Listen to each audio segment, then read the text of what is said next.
लंबे डिबेट्स और डिस्कशंस के बाद फाइनली लोकसभा और राज्यसभा दोनों से ही वक्फ अमेंडमेंट बिल को पास कर दिया गया है।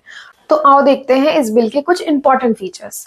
सबसे पहला तो ये कि इस बिल में जो पहले प्रोविजन था वक्फ बाय यूजर, यानी कि अगर किसी भी जगह पे लंबे समय से कोई रिलीजियस प्रैक्टिस होती आ रही है, वहां पे कोई मॉस्क है, तो वो ऑटोमेटिकली वक्फ अगर उसको कोई करना चाहे तो वो ऑटोमेटिकली वक्फ बोर्ड के हो सकती है।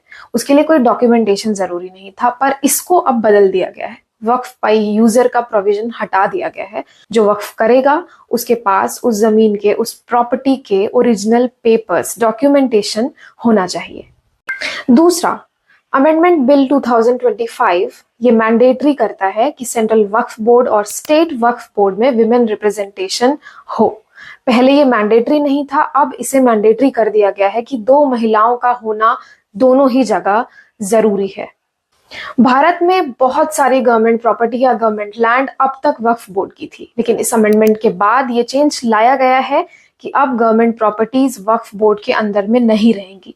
डिस्ट्रिक्ट कलेक्टर का अपने रीजन में फाइनल से होगा कि वो प्रॉपर इंक्वायरी और डॉक्यूमेंटेशन के बाद ही ये तय करे कि ये जमीन वक्फ की होगी या नहीं। तो बेसिकली गवर्नमेंट प्रॉपर्टीज को टोटली वक्फ के ओनरशिप से फ्री कर दिया गया है।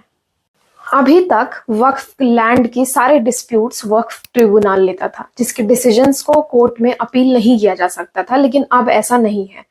वक्फ के ट्रिब्यूनल के जो भी डिसीजंस होंगे अब उनके खिलाफ अपील की जा सकती है और ट्रिब्यूनल का फाइनल से नहीं माना जाएगा, अब कोर्ट्स का फाइनल से माना जाएगा। यानी कि कोर्ट उस फैसले को बदलवा सकती है या अपना फैसला उनके ऊपर एनफोर्स कर सकती है।